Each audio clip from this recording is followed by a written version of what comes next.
mi gbe oyode. O baba Jésù tún kàn mí o. Eye de do sanfọ, bokana mi duteji, akọlọ tún kàn mí o. Esana mi zon amẹtọ kìdèǹgbè ganji, baba Jésù wàjáwù náà mi ewu tún lọ njẹ jorogogo. Yìnyín tó. Roje usaba semi to yo me nando singan doctor kon yi to ni na mi ton khin khodo mi to seme do mo be susu gege dai ebo ki go pipa ye hallelujah na baba we to jiaga ebo he so mi bio o seyo de vo me bo mi tin to even osun yawe to osun bokodo ki go pipa. Hallelujah, Hosanna na baba to chiaga to chisusi ni komebo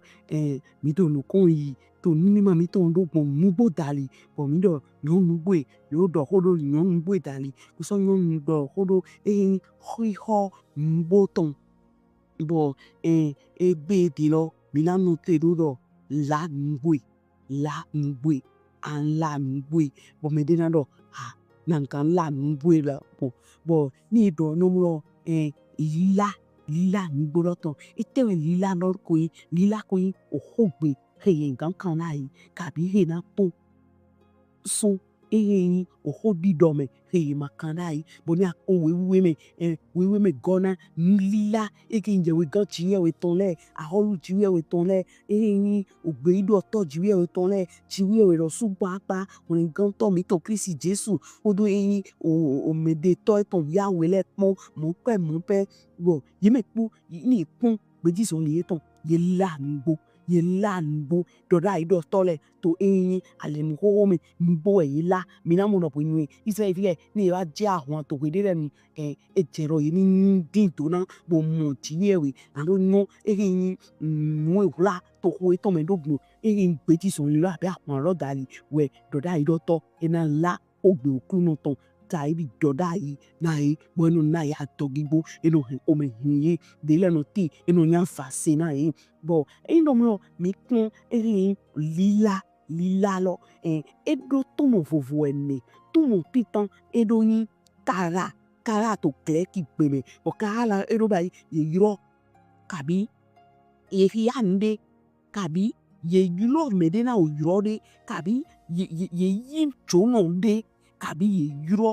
yuro mi bo lo mo dentro di do ye yuro mi me de to o pigbo me to sinvu sian yo jile mi na mo kunje me wenu do yuro mi de go ebe do ho de go no mo kere we te na mi ule lo su to yi se me no ne bo mi si kan yuro mi kan yuro o be bo mi na yi basi mo lila o holo tondari bo tout mon devo awito yin daba lo to gle ku gbe meja we eso ba yi doho se gbe tada yi yiro mi lo sumo àbí topa àbí jihan àbí pache degbe hallelujah bo o tadena atonto e ba si keruso lo e ba iro la mwedade wa si bo me mon ko de nkan to ni wa si lo ba si to abi de na la won dagbe e do na do kan de yo e mi do kan chicha ni bo pipe o chiye me so de akojije tin mi gbe tin to to chiye po mi tin to me ni ma to aforo poke aforo ko to bo o tarina emeto wen malaki lo e bal yelemes wa holu abi yelemes wa hosi boni etekun to mi wu eti to krisi me we ro yelemi isu a holu tadole a hosu a holule podo a fo santole na do wa o mwen kan si anzon e bulu me we ta enete na dibo na te kun wan do kun lo si odo bo ni lo mo mi kombo chan to apa vovo ene lole tadina vovo ene de do le me tadina wege ko emi na he oju mi kana he tadina we lole ko mi po mi ni bio eyin oweta Matthew tome weta Matthew ota ton beleson afo eton kitan do je foton elan kungupo e hihiadole wenwena emu akuda hole ehe osoloji aga wenwena esiain no pronto aiton le wa ede eke onu eton bo pron ye domo tona no we wa mamuno le to pigbome na ye ton we aholdu oyonton tona no we ye he to awubla le na ye na mi home na ye tona no we home mi ono le na ye na dugu ayi gbaton tona no we ye he uve wu bo uve to wu na dodo wutu le na ye na goho na ye tona no we le plan no le na ye na ye na mu le plan yi tona no we wiwe no to ayiha mele na ye na mu shibwe yewe tona no we jijo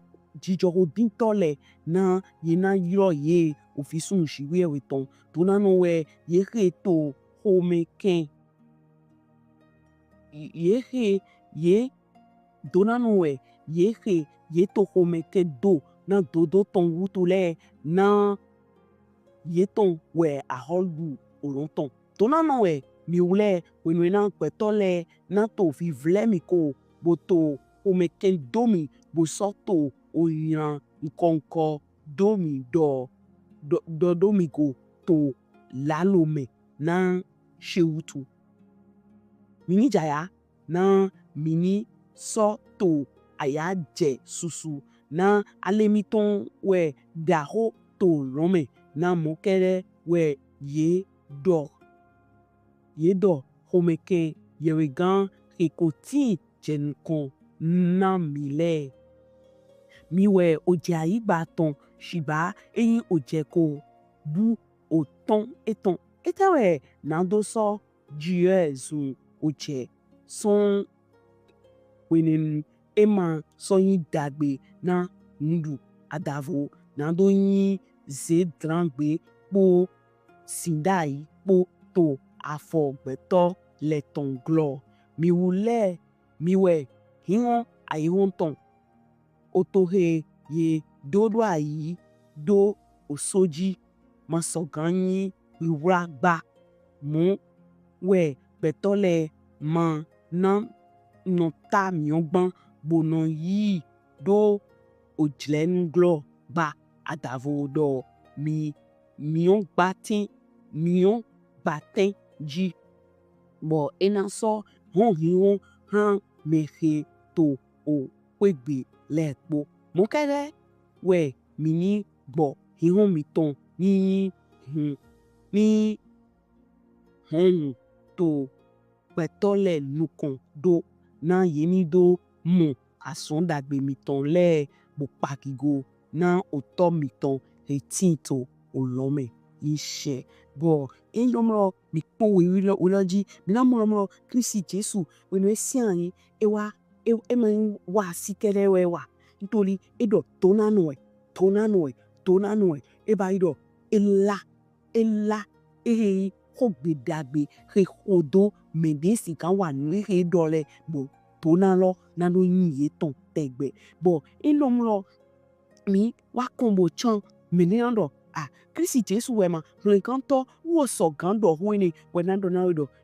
de tinto jeme so ni agbe yi to npo me yero sumo asigan ken murado anapon nwenya todo ntwere bonando tona no we yin ntori akondo le do le he do home wiwele dinamu chiwewe ado tona no we agbato no le gbigbo me nu agba gbigbo che to gbigbo me bo tona to ni yin to bo mo ya ndo de do to alodeji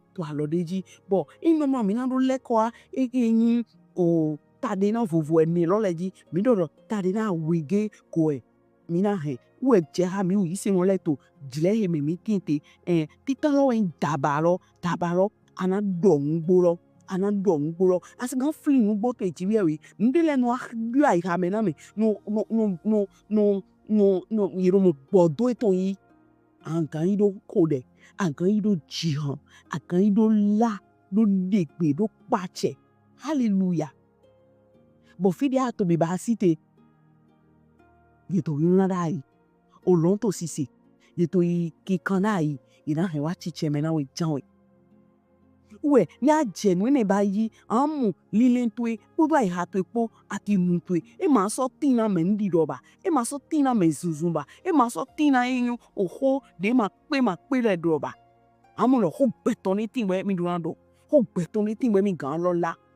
hallelujah bo apa we to o tare na we to de gomina he we kerusu lo ene lo e hogbe pepepe dogbo hogbe jiwe we to Kristi Jesu ton dali ntori ela won dagbe na yi na no singan do me to atoto dile ira ro edo me to jijo dile to na no era edo ira ro edo shiwe we sinfi me ka so atoto dile o fe atoto to iro ira pe kona hallelujah bo endo mro ando ene lo pon e ma inde siene na ro amadro no te do fle ntoli mi do kerusuro e ba ila nwe dagbe amadro ndo do yesu to ke ku kelele aso do ma podo o hon constituer le poto asome abi to kwegbe to come yo o mene to kweto e pale na ro la nwe dagbe lo na yi ntoli to kla teme gbon iti bo mi to jere me bi odin to eyin hombunu gbeji bo mene ma so din na o jemere jiba e ma yin ndagbere ntoni nozo metona tito au fiesa me po wende mene ma dina ho jemere di ye ma nyiro mo etita au fiesa me na ro singando bwa bona yi de hona bon la wen dagbe na po we ni awa do ma ho de na victory bo la wen dagbe ni ese azonbo ena je ogbesi an loji ki we go alo na we bo yin kududu ali don ton ko dali to ede ma wezo ma jero mi na be pali mi ma do na be dogun de dali dogun o hanjiji dali pipa si senti we holo lila di de Kristi Jesu ba si do mo ma so do so na be do keru su lo dali dogun inwe da ti lo liga po bo indo mlo mi do o wa lo dagbere mono la eke ohun da o heda ihame ho bo heda ihame ho mi ton titan etito o weta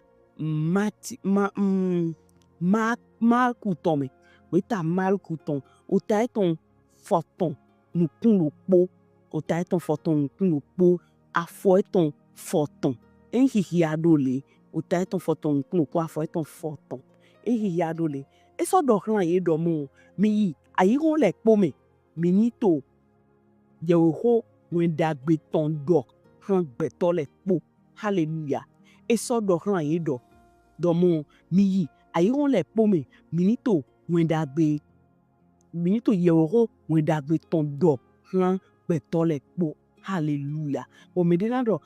kelu su lo egbongodo ete o to henda ha me ho titan ka ho pladego henda ha me titan ho pladego nítorí do mo mi dona na aho priorité mi dona henjem ko we dagbe lila lo fi de pe de mi na je fi de pe de mi na no yi hallelujah bo henda ha me ho aweto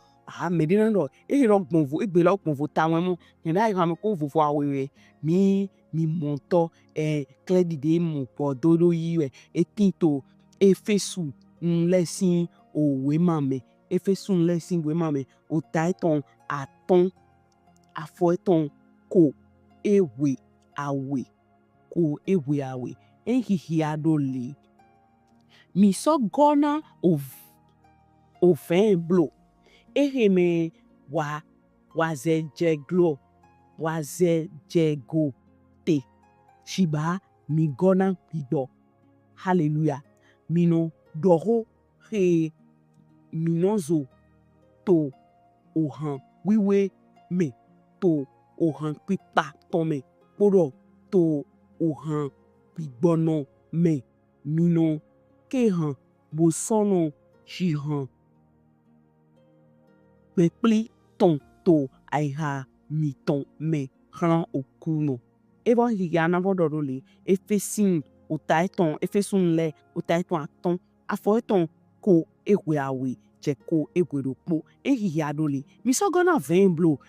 me waze jile gote shiba mi gona gbigbo mi no do ho he minonzo minondo hoe minonzo to ohan wiwe me to ohan pipa tome poro to ohan gbigbo tome minon ke han bo sono jihan gbepli to aiha mitome han okuno ishe bwedo do hiaro dabalo usi owetalo ne mina jihan ló gbogbo nǹkan kan dali mina hode ló gbogbo nǹkan kan dali mina so ji pipa han ló gbogbo ẹ̀ lọ sún sí dali bo edodo hiaro lo mi to ni le bai mi ma gbo agba ni bi pepe ton to Jésù sì ń kọ́ mi nínú fífi náà máa ń dẹ̀ ọ̀tọ̀ bàbá tó Kristi Jésù sì ń kọ́ mi mi dòndó e jọ́jẹ̀ mi mú yí lógun eke yín là ònùgbò lọ dàlí bọ̀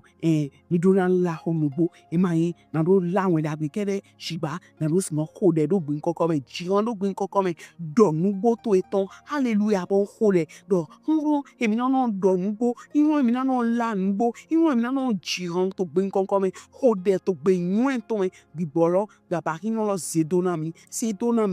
lo propo mi ton zedona sum zedona nyon o de na no visum no vinyon to ele to increase me baba ri nu chi kona me de le si yan loji apo peye ntoli ho adan le boye ko le pon pa me ton le supo bon wa chi kona bo ma so na no gana ho de lo na no gana la ho lo o ho de do apon pipe to eji se so tu ye tonji zon ye ma ye do to to me no lo mi wa de mi o edo akpan do tan le ni aso to mi no le na so mo poje bo ho to ni che do eji to Jésù sin come bo gbo to ni don ye wa e de we to Jésù sin come na ni sin na ye gboje na ni so hun ye to na ni sin lo daba bo so keruso so de we wa to di daba lo me ye na do yin o han gbe so in godo gbigbo kun ton me gbigbo to mi wa so yin kokona gbigbo to mi wa bo we me to han ni leji fofo yoyo na be ntundido na go ten to me yi bo yi se na go adodo to ai ton le me nko de baba to Jésù sin come fún ye yo we damlo to gbigbo mere yo we ekokuso to gbigbo mere fún ye tite to Jésù sin come ye ni si ogbe to eton na nu eku to ye mere po ni yo gbe to Jésù sin come kele di de gbodo to inamido do ma do tabaro yo we koku to gbigbo mere bo e ka ku to te ye ka gbe potete bo ma lo ku gbigbo me do ho gbe ton do kan do yi fo fun yoyo to gbigbo me to Jésù sin come ye yi fo fun ye yi tun do ti yoyo to gbigbo me to Jésù sin come o kan bla ile po won to Jésù sin come agban pipe zin e dodo le po yi role ai to Jésù sin come mo gbigbo si an lo to je ego na lo zeye fun na lo hun le pon le yan na lo hun kan yin kan le yan na lo hun ko me gbe le yan na lo hun de colère yan na mi so mo kan tuntun na gigote akan jojo se bo to aseji to Jésù sin ni come mi ko de ro te mi se me ju gbo pipe we ti bo kun to mi ma mo do mi di bo daba ni ma le da yi ma kan do mi ma he ra me ni sigba gibo e kan kokon na mi do ma ho de la mi ko ku to bi go le bo ndi ndo ogbe ko yin me mo ko le ton to Jésù sin come ma so yin ko hun kan mo mi ndo do chi bo ndo do me hun kan to Kristi Jésù ton ese ho de vunto se mi to yo rigona ogbe soke po mi no kanji e dabo